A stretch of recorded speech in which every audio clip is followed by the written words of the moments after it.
Hi, I'm Dr. Durga Kalyani, Chief Dermatologist, KH Skin and Hair Clinic, Hyderabad.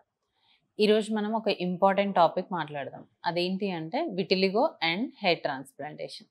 చాలామంది అడుగుతున్న question ఏంటి అంటే vitiligo ఉన్న వాళ్ళు హెయిర్ ట్రాన్స్ప్లాంటేషన్ చేసుకోవచ్చా అని. అసలు ఏంటి విటిలిగో? ఎందుకు వీళ్ళు హెయిర్ ట్రాన్స్ప్లాంటేషన్ చేసుకోవాలి, చేసుకోకూడదు అనే క్వశ్చన్ వచ్చింది అంటే విటిలిగో అంటే బొల్లి మచ్చలు. కొంతమందిలో ఈ బొల్లి మచ్చలు అనేవి ఎక్కడైతే వాళ్ళకి ఇంజురీ జరుగుతుందో, దెబ్బ తగలడం గానీ, వాళ్ళు గట్టిగా స్క్రాచ్ చేయడము, ఏదైనా రాసుకుపోవడం ఇలాంటివి జరిగినప్పుడు అక్కడ కూడా విటిలిగో ఫామ్ అవుతుంది. అలాంటిది హెయిర్ ట్రాన్స్ప్లాంటేషన్ మనం ఇంజురీ చేసినప్పుడు అక్కడ మొత్తం బొల్లి ఫామ్ అవుతుందా? అసలు హెయిర్ వస్తుందా? అనే డౌట్ చాలా మందికి ఉంటుంది.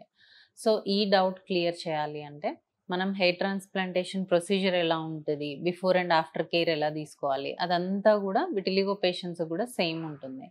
బట్ అందరికీ ఇంజురీతో విటిలిగో రావాలని ఏం లేదు. సో, ఎవరైతే ఎంతూజియాస్టిక్ పేషెంట్స్ ఉన్నారో, ఎవరికైతే డోనర్ ఏరియా బావుందో వాళ్ళకి మనము విటిలిగో చిన్న ప్యాచ్‌లు ఉన్న వాళ్ళకి అంటే స్టేబుల్ విటిలిగో ఉన్న వాళ్ళకి ఈ ట్రీట్మెంట్ అనేది చేయడం జరుగుతుంది. ఫస్ట్ వాళ్ళకి కొంచెం ఏరియా మనం హెయిర్ ట్రాన్స్ప్లాంటేషన్ చేసి మనం ఒక 3, 4 మంత్స్ వెయిట్ చేసిన తర్వాత వాళ్ళకక్కడ ఎలాంటి విటిలిగో ఫామ్ అవ్వట్లేదు, ఎలాంటి స్కార్స్ ఫామ్ అవ్వట్లేదు అని అనుకున్న తర్వాత రిమైనింగ్ ఏరియా మొత్తం కూడా హెయిర్ ట్రాన్స్ప్లాంటేషన్ చేయడం జరుగుతది.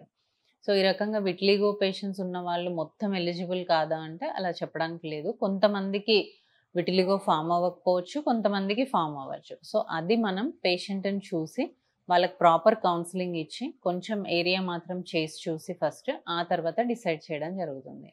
మీకు దీని గురించి ఎలాంటి డౌట్స్ ఉన్నా ప్లీజ్ కాంటాక్ట్ అస్.